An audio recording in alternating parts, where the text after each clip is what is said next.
So, YouTube hair theory. This is something that I believe I came up with, and it is defined as the understanding and application of how one's hairstyle and overall appearance impacts their success as a content creator on the YouTube platform. It encompasses the idea that the way you present yourself visually, including your hair, can influence how viewers perceive you, engage with your content, and ultimately contribute to your success as a YouTuber. I haven't got a haircut since November. So I'm ready to just kind of elevate and transform my hair. This concept acknowledges the importance of personal branding, confidence, and consistency in maintaining a strong online presence and connecting with your audience effectively. There's two layers to this that I want to unpack, and the first one has to deal with the fact that people perceive you a certain way based on your hairstyle and appearance. The second thing I'm going to go over later on in the video is tied to hair confidence. So let's just kind of talk about the YouTube hair theory. While I talk about this stuff, I will be showing you kind of like a mini transformation that I did with my hair recently. Taking into account all these things that I'm about to mention in this video. So please enjoy watching me get my hair done. Let's talk. Perception is key. And it is unfortunate that this is the case, but if you want to be a successful YouTuber, paying intentional attention to your appearance can work in your favor. You don't have to. There's plenty of successful YouTubers who, but just by looking at them, one would say they didn't prioritize their appearance. Cool. But I think for a lot of us, our content performs differently when we show within our videos that we have put some sort of effort into how we look. I don't know the exact percentages, but how we feel about our look, it just seems like at least 80% comes from what our hair looks like.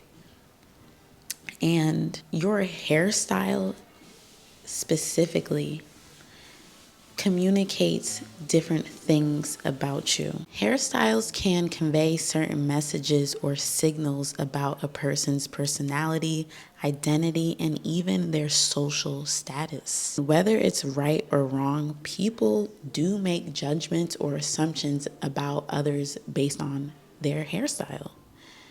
For example, if someone has a neat and professional hairstyle, they might be perceived as organized and responsible. On the other hand, someone with brightly colored or unconventional hair might be seen as creative or rebellious. So if you understand that these things I just shared hold significant truth, then you understand the YouTube hair theory. Let's use some examples. In the entertainment industry, branding is incredibly important, especially for music artists. If you think of Aaliyah and how she had that swoop hairstyle with the bang, another iconic hairstyle from an artist that grounded her brand is Nicki Minaj. Pink wig, thick ass, give them whiplash. I think big. With the black long hair with the bang and the pink underneath. And then when she got that pink bob, she has had a few iconic pink hair moments, again, that has grounded her brand. A newer artist that was really able to break through the noise using her hairstyle is Ice Spice. Actually, a lot of this concept of the YouTube hair theory, I like kind of got from this TikTok, or was really inspired about this and applied it to my lane from this TikTok. And let's just take a quick moment to watch it. Ice Spice is a great example of how to tell if someone is going to be famous.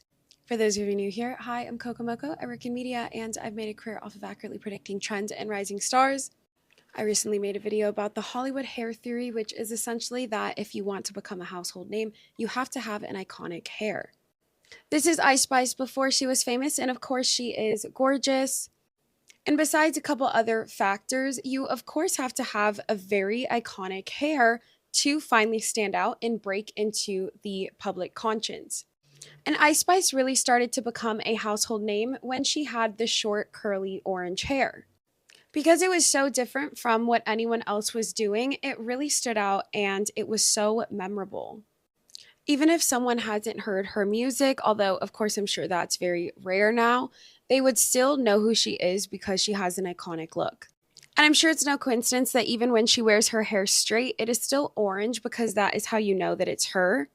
And with most stars, as they become more and more famous, they don't have to rely on an iconic hair look as much. They can start experimenting, but having that specific look in the beginning is how people remember you. YouTube isn't Hollywood, it's its own arena, but ultimately you still, if you want to, you still have to play the game. And to Kokomoko's point, cutting through the noise, you can do that with being intentional with your hairstyle and, your overall look. It's about becoming recognizable and memorable. Some more examples of this is like Billie Eilish with her green hair and green type of vibe.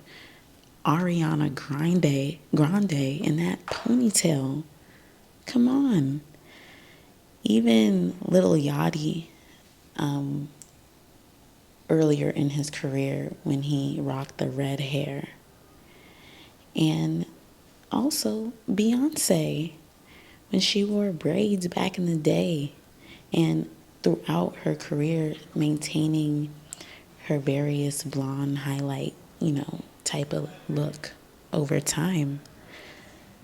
All of these people took into account to some degree their hairstyle in conjunction with building a personal brand. And for us as YouTubers, for us as people that are trying to break through the noise on this platform, I just don't see why we wouldn't apply this same type of thinking over here in this space. Now, who you are and how you choose to present yourself, that's your own personal preference. But with this video, I'm bringing attention to it so that you can be more intentional about the decisions when it comes to your look and your overall appearance. This video happens to have a large focus on the hairstyle because like I said in the beginning, I feel like your hair is such a large part of how you feel about the way you look about yourself. And I think that's a good segue into the second part of what I wanted to share and just kind of talk about. I truly think hair confidence is a thing. Have you ever noticed how your creativity can sometimes feel tied to your appearance? I certainly have. And I found that when my hair isn't done, it's not just like a bad hair day, It's low-key a creativity crisis. And as frivolous as it may sound to some, there is a connection between your confidence and your hair. If the shoe fits, then wear it type of thing. If this is not you, kudos to you. But I know for a lot of us, when our hair is done, that confidence that's always within us, it likes to come out and play. It likes like, oh, turn on that camera. I am ready to get this content up and out and onto the platform. And you know why? Because of a phrase that we've all probably heard before. When you look good, you feel good. And for a lot of us, that looking good part has a lot to do if our hair looks good.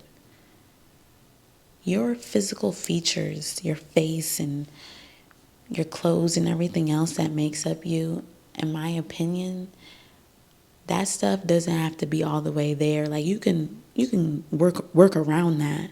But when your hair isn't done, it puts a damper on your parade. And I feel like this is like a genderless type of issue. Like even men, come on, like how many of you, a guy in your life, them before their haircut is different from after they get their haircut. They exude a different type of energy. They exude a different type of vibe and just about them. And if you're a girl listening to this, you probably do too, because I know that I do.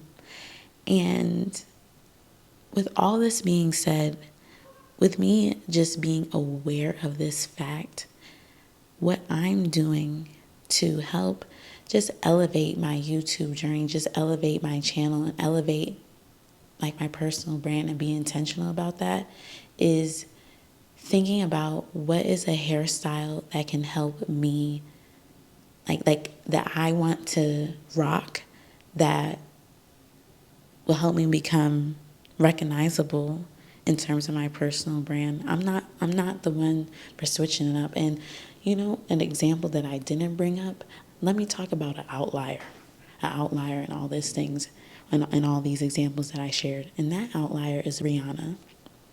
Rihanna has this ability to switch her hairstyles, of course. But if you pay attention to her career, she had her moments. You know, she had her eras. You remember when she was pixie cut Rihanna? You remember red hair Rihanna? Those were two different Rihannas, okay? So I think the same can apply for you in your own personal brand and your journey. I'm saying, like, my opinion on this is you need to pick a hairstyle and stick with it, because that's how you build up this iconic type of vibe in this YouTube space. But as you progress in your career, in your content creation career, you can switch it up then. But the going back and forth constantly in different videos and looking a different way, it's confusing. And it doesn't create memorability. That's how I feel about it. So that is the actionable step to take away from this video. It's a similar thing to choosing a niche. And again, that's a controversial thing. Some people don't feel like they need to choose a niche. If you're over here rocking with me on this side, I'm pro niche. And I'm also pro pick a hairstyle. Take some time. Like, this goes in line with having a clear vision of yourself in the future as a successful content creator, a content creator that has been able to build a strong community, make a good chunk of change regularly from YouTube and your content and everything that you're doing, right? Having a clear vision of that, what does that person look like? How, and it's more specifically, what type of hair style are they rocking? And just choosing a style right now. Like, I just need you to spend some time to choose a style that works for you, that will allow you to be more consistent in your content creation, because all you need to do is maintain this particular look. It's not like there can be variations. I think that TikTok that I shared, it showed like, okay, Ice Spice will pull out the straight hair, but it's still orange. It still maintains the essence of this hairstyle that she's chosen to establish her in her particular market and to ground her personal brand. You can have variation just like you can have variation within a niche. You still have a focus. You're still in an area. Apply this to your hairstyle. There can be variation, but what is going to be the one, you know? And again, I acknowledge this is in a sense kind of unfortunate, but looks do matter. Looks do matter, especially on a platform where it's video based. If this is not a game you want to play and you want to move slower and you just want people to take you as you are without you putting no effort in on your appearance, go that route. That's a path as well. Many ways to get to a final destination. I truly acknowledge that. But if you want to just play with the big dogs. If you want to be a big dog and you want to play with the big dog, then do big dog things.